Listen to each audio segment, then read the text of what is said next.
Bonjour à tous, j'espère que vous allez bien. On se retrouve aujourd'hui pour une nouvelle vidéo consacrée aux épisodes cévenols et méditerranéens. Aujourd'hui, nous verrons les différentes conditions qui doivent être réunies pour pouvoir observer le développement de ces épisodes.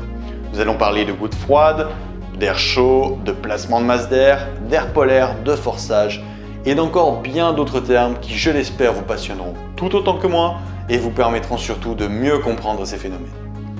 Nous avons vu, la dernière fois, dans la première vidéo, les différentes caractéristiques de ces épisodes cévenols et méditerranéens. Si cette série vous intéresse, je vous invite à vous abonner et à activer la cloche des notifications pour être informé lors de la publication des prochaines vidéos sur le sujet. Mais revenons-en à notre sujet principal.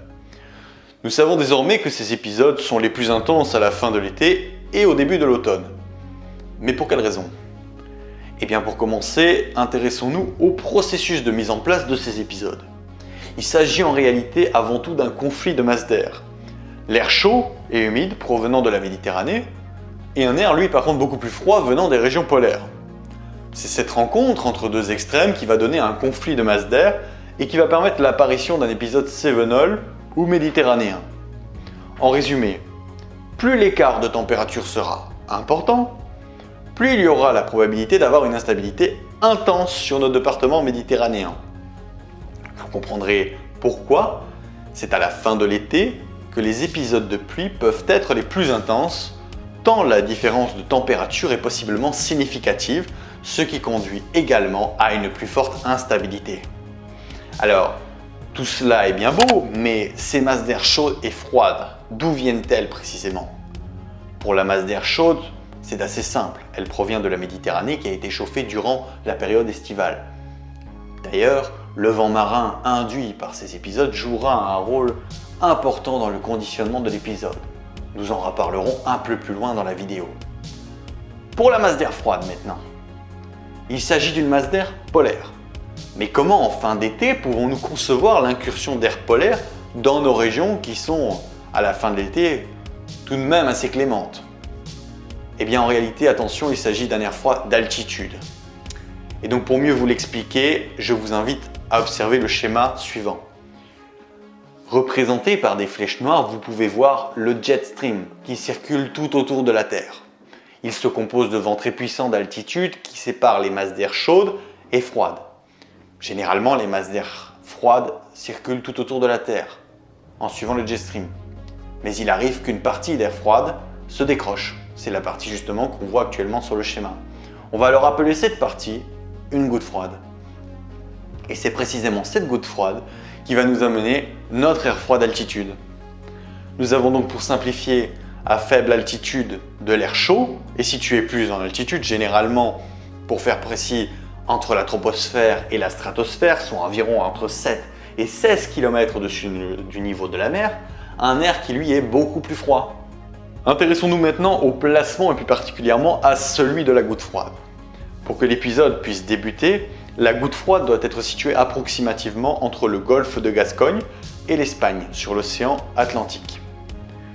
Sa position va permettre la mise en mouvement de notre masse d'air chaude au niveau de la Méditerranée par l'intermédiaire de l'advection d'un air doux remontant du sud qui prendra visuellement pour nous la forme du vent marin que nous connaissons bien durant ces épisodes, généralement accompagnés de coups de mer.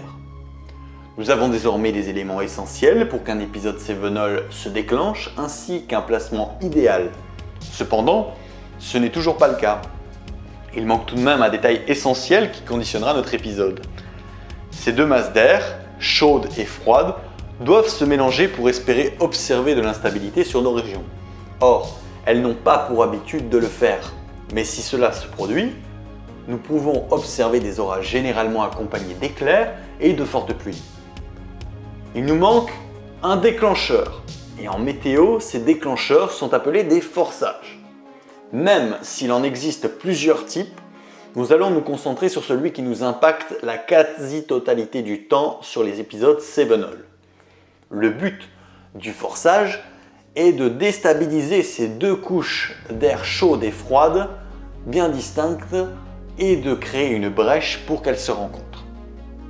Sur les régions méditerranéennes, le forçage qui influence nos épisodes cévenols et méditerranéens est le relief montagneux. Les flux chauds et humides se bloquent sur le massif et s'élèvent, rencontrant ainsi l'air froid situé plus en altitude. L'air humide va alors se condenser et créer de la pluie. Il s'agit dans ce cas des pluies orographiques que nous pouvons observer régulièrement en début d'épisode avant que la dégradation ne prenne de l'ampleur et qu'elle s'étende à l'ensemble du département. Si cela vous intéresse, vous pourrez voir à la fin de la vidéo, dans la vignette située sur la droite de l'écran, une vidéo d'une autre chaîne très bien réalisée en studio qui résume bien ce que nous venons de voir.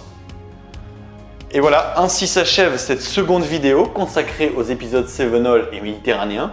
La prochaine, quant à elle, sera consacrée aux facteurs aggravants des épisodes cévenol et méditerranéens qui pourront notamment nous permettre d'expliquer comment nous pouvons observer des épisodes parfois remarquables, même hors des périodes normalement à risque. Et bien voilà, il ne me reste plus qu'à vous remercier et à vous dire à très bientôt sur la chaîne de l'Observateur pour de nouveaux contenus.